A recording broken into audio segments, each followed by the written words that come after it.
Разговараме со Силвана Ангелевска, дел од листата Обнова за Македонија, на коалицијата за обнова за Македонија, предводена од ВМРО ДПМНЕ. Се наоѓаме во просторите на Општинскиот комитет во Битола. И за почеток, некаде сме на почеток, на средината од кампањата, колку сте задоволни од досегашниот тек? Веќе сме на третина од кампањата. Подобро, навистина функционираме во едни невообичаени услови. За прв пат од самостојувањето на Македонија имаме вакви услови каде што начинот на допирање до нашите граѓани е навистина невообичаен, поразличен од било кога. Меѓутоа се прилагодивме, почитувајќи ги сите тие протоколи дадени од комисиите за заразни болести, се прилагодивме и гледаме да видиме во што е можно поблизок контакт со граѓаните, сепак да ги почитуваме тие норми за заштита на здравјето на граѓаните. Се избегнуваат масовни собери, но сепак вие сте, речиси, секој ден на терен, посетувате повеќе населени места. Какво е расположението кај нашите граѓани? Па во основа земено, значи тоа не го велам навистина како клише, навистина луѓето се многу разочарани од ова што ни се случува со државата во овие 3,5 години, и на национален план пред се, и на економски план, и на поле на ова што се случува со здравствената криза. Навистина колку и да сакаме да не критикуваме како опозиција, бидејќи навистина кога се зборува за здравјето на луѓето не можеме да бркаме политики. Меѓутоа овде самите бројки кажуваат дека навистина повеќе се посветуваше внимание да се бркаат некои пиар стратегија, отколку навистина да се посветат на решавање на проблемите со граѓаните, односно со здравствената криза со COVID-19. Што кажуваат луѓето? Ќе излезат ли на гласање? Па поголемиот дел да, за среќа наша. Ќе го искористат и оној момент она што ВМРО ДПМНЕ го бараше како посебни услови за гласање, нели се гласа и во понеделник, и во вторник, и во среда. Дел од граѓаните, еве, иако навистина медиумите известуваат максимално добро, не знае дека се гласа до 19, наместо до 19 до 20 часот. Така? Меѓутоа, еве, за среќа прашуваат како, еве, например, јас сум на работа до 19 часот, како ќе гласам, ги информираме луѓето за сите поволности на некој начин, за да можат да излезат на поголем број на гласање. Значи, луѓето сакаат да излезат на гласање и да стават крај на ваквото лошо владење. Дали протоколите добро ги проучивте, како ќе изгледа гласањето, дали екипите се спремни, учесниците? Тоа не е во мој домен, меѓутоа вака од тоа што разговарав со луѓето кои што се дел од општинските изборни комисии, значи си има посебен изработен приречник каде што таксативно е наведено што се треба да се направи. Нели гледавме вчера малку во Хрватска изборите се создадоа некои гужви, сигурно и кај нас ќе биде така, меѓутоа луѓето се надевам дека нема да ги обесхрабри тоа ако на некои изборни места има и поголема гужва. За жал, бројките се поразителни кај нас, кога е короната во прашање. Секој ден троцифрени бројки, за жал неколку дена и двоцифрени починати, пак велам за жал. Како државата се справува? Кој е вашиот став? И како партија и како кандидат за пратење? Мислам дека, пак ќе речем, значи, еве да го тргнам тоа, дека да не испани дека како опозиција критикуваме одредена власт, меѓутоа бројките сами кажавте го кажуваат тоа. Во врвот се наоѓаме и на број на заболени на милион жители и на број на починати на милион жители, на светско ниво дури. Јас мислам дека влијанието на политиката во Комисијата за заразни болести имаше своји последици. Навистина треба да се тргнат рацете од професионалците да се занимаваат со проблематиката за која што студирале многу години. Нели под разен притисок се вршеа одредени олабавување на мерките, па се притискаше за многу побрзо да се спроведат изборите уште во јуни, и сето тоа придонесе да оваа ситуација избегана од контрола и веќе нели во повеќе градови, еве денес гледаме дека во одредени градови веќе немаме она познати кластери, туку веќе пандемијата веќе е неконтролабилна. Болниците се преполни, нема легла, не достигаат доктори. Страшна ситуација, да, веќе вчера имавме починат прв доктор. Навистина ситуација, никој до душа не знае, еве веќе на светско ниво се дигнаа бројките, првичните мислења на СЗО беа и на некои научници дека можеби со зголемување на температурите вирусот ќе слабе, меѓутоа еве се покажува дека не е така и навистина после формирањето на владата на ВМРО ДПМНЕ имаме сериозен предизвик да се справиме со оваа. Вие сте професор? Да. Ајде малку на тема образование. За жал, во Република Македонија ниту еден факултет не се наоѓа на листата на најдобри 1000, која што е нели позната како Шангајска листа, иако Македонија има неколку универзитети, и државни, и приватни. Што предлага ВМРО ДПМН и коалицијата на оваа тема? Какви реформи во образованието да се направат за подигнување на квалитетот на образованието? Значи, за да се исполни ова наша цел, во програмата е навистина еден од главните приоритети во високото образование, да стигнеме да сме визибилни на таа листа, бидејќи во нашата околина, Белград, се наоѓа универзитетот, ми се чини меѓу првите 200 е сега, исто така и дел од универзитетите од Љубљана и од Загреб. Ние некако останавме години на маргините во високото образование посебно. Тоа се одредени услови кои што треба да се исполнат, а кои што за да се стигне до таа цел потребно е многу системски да се започне работата.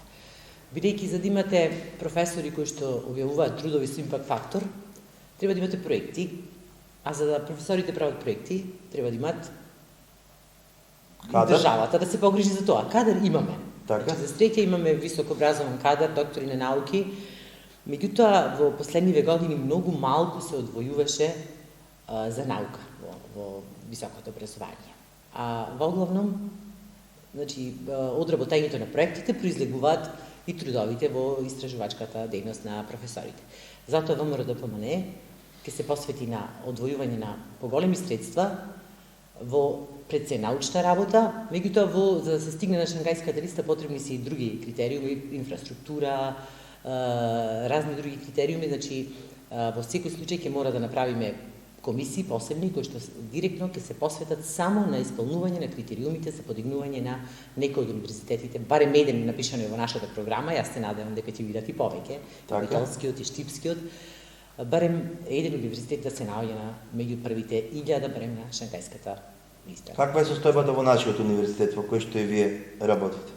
Па ние за жал се соочуваме со една ситуација кога многу од година на година се намалува бројот на студенти и тоа е заради тоа што истата ситуација е нели во основното и во средното образование, заради процесот на иселување на младите, заради тоа што наталитетот е негативен во овие не само кај нас, и во цела Македонија е скоро така. Значи тоа е еден сериозен проблем. Во основно и во средно училиште имаме класови со по 5-10 дечина, па мора општината да носи одлуки каде што ќе дозволи да се направат класови со помал број на ученици и тоа се рефлектира и во високото образование. Значи јас кога студирав бевме 180-160, сега тоа навистина е двоцифрен број.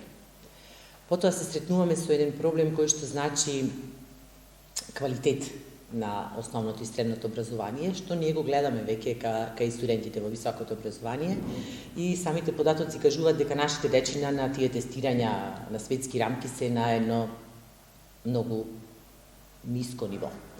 Навистина ќе мора да се прават сериозни реформи уште од најмала возраст, за да можеме тоа да го достигнеме до високото образование и ние навистина сме спремни да се зафатиме со ова. Ова нема да оди како некоја револуција наеднаш, туку е баш еден еволутивен процес, бидејќи како што кажав, премногу систематично треба да се фати од многу аспекти.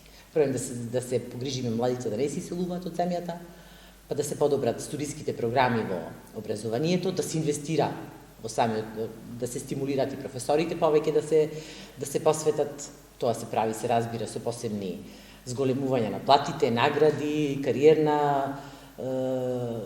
кариера на вработените во образование, значи се така еден систематичен процес што треба да се фати од сите страни за да имаме на крај резултат подобрено образование во секој сегмент. Го споменавме иселувањето, младите бараат подобар живот, бараат и подобар стандард, се разбира. Што ВМРО ДПМН ќе превземе на тоа поле? Иселувањето на Како да ги задржи на младите тука? Иселувањето на младите, јас сум сигурна од разговорот со младите и високо образованите пред се. Па да. Јас мислам дека единствената причина не е економската. Значи не е само дека по високи плати одат младите. Младите пред се разочарани од непостоење на систем. И тоа ми го потврдуваат сите млади со кои што разговараме. Значи кога вие немате правно политички систем, вие де факто немате држава. Тоа е тоа што нашите млади ги разочарува. Затоа мора првично да воспоставиме еден на добри темели, на добар фундамент, еден политички правен систем во кој што граѓаните ќе имат доверба, со тоа се разбира и младите. Нели кога на некои анкети ќе погледаме, кај е најмала довербата на граѓаните? Во правосудниот систем. Така, тука се соочуваме со многу проблеми, Јас за жал. мислам, да, и економскиот дел се разбира дека има влијание, невработеноста, па непостојање на критериуми при вработувања, и на тоа често реагираат младите. Значи, тоа е навистина не само кај нас, еве и во цела околина е, навистина треба многу сегменти да се подобрат и да нашите деца не ја напуштаат родната земја, бидејќи сепак татковината си е примерно, секаде каде што ќе видат во друга држава ќе видат граѓани од втор ред. За жал сме едно поле каде што имаме висока смртност, загаден воздух, висок број на заболени од рак. Дел од вината се препишува на индустријата, дел на Рек Битола како најголем комбинат во Република Македонија, но сепак Битола и битолчани сме зависни од Рек Битола, затоа што се произведува некаде 75-80% од целата електрична енергија. Вие во неколку пресконференции, во неколку средби со новинарите имавте забелешки во однос на подобрување на електроенергетскиот систем во наредниот период. Па ајде да слушнеме дел од вашите предлози од програмата на тема енергетика. Што би требало да се направи да се подобри работата, да се зголеми производството, да се намали загадувањето? Да. Чисто јас се осврнував на оваа тема, бидејќи сум предсемашински инженер. Она што СДСМ го ветуваше во овој период, за жал, еве поминаа 3 години, 3,5 години, за жал ништо од тоа не се оствари. Пред се, состојбата со рудникот е веќе алармантна, така да ние во нашата програма предвидуваме на отварање на нови копови, Живојно и Мариово, а што се однесува до термоенергетската постројка, до ТЕЦ Битола, многу е важно да се направи, ние имавме големи инвестиции пред се во модернизација и реконструкција на турбините и проектот, сакам да го спомнам, топлификација, за кој што ВМРО ДПМН стигна до обезбедување на градежна дозвола, обезбедување на финансиски средства, целокупно 39,5 милиони евра и 7 требаше да додаде електрани на Македонија. Меѓутоа, од не само необјасними причини, ако имавме можност на пратенички прашања да видиме дека ќе го продолжат тој проект, кој што значително ќе ја подобреше состојбата со амбиенталниот воздух во Битола. Меѓутоа, тој проект е стопиран. Од необјасними причини, не знам зашто тоа се случи, кога веќе се беше готово, ставено до градежна дозвола. Понатаму, често имавме можност да слушнеме како се нуди реконструкција и модернизација на електростатските филтри, па десулфуризација, ништо од тоа не е направено, значи ние се обврзуваме дека на најбрз можен начин тоа ќе го направиме. Зошто? Бидејќи сега пред некој ден имавме извештај од страна на одредена комисија од Европа надлежна за состојбата со загадување на животот во Слободна Европа, ако не се лажам. Нивото на СО2 е двојно зголемено, што е навистина, тоа ние стремиме да одиме кон Европската унија, тоа ќе се одредени критериуми кои што ако не ги исполниме, ќе мора да ги затвориме постројките, а тоа ние никако нема да го дозволиме. Туку ќе ги вложиме сите напори и средства да постројката си работи, основата на нашиот електроенергетски систем, а сепак да ги исполнува критериумиот од Европската унија. Ние имаме економска зона во која што за жал остана само една фабрика, која што започна со работа за време на владењето на ВМРО ДПМН. Дали се планира повторно еден инвестициски бум, повторно поканување средби со странски инвеститори, затоа што на тој простор навистина има место и се уште има работна сила која што чека работа.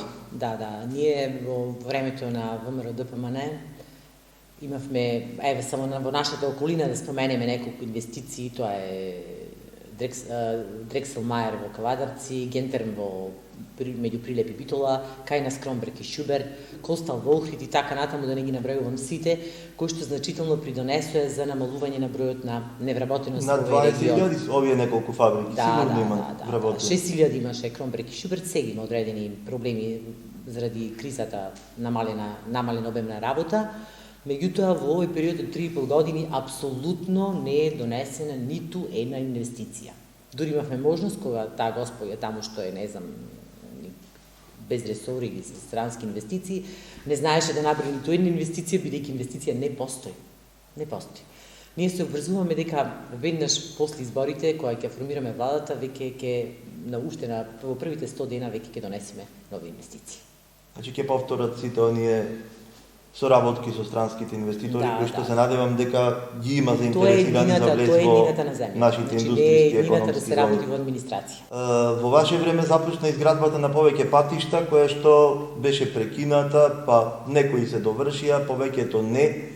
Ајде за нашата изборна единица, петтата изборна единица, околу патната инфраструктура, што е планирано?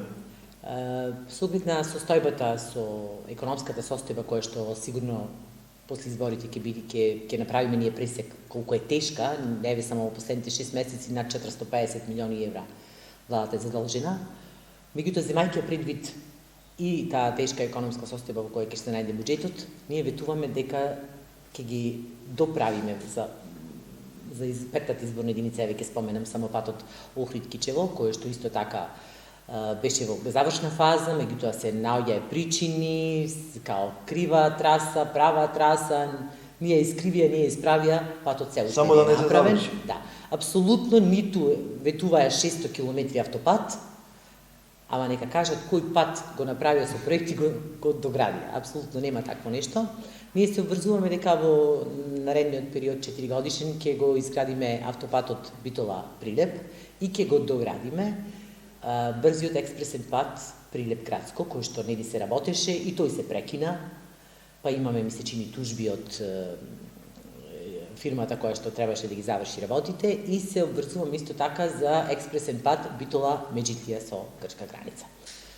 Тоа е околу негде автопатот Битола-Прилеп плюс експресниот пат околу 4,9 милиарди денари.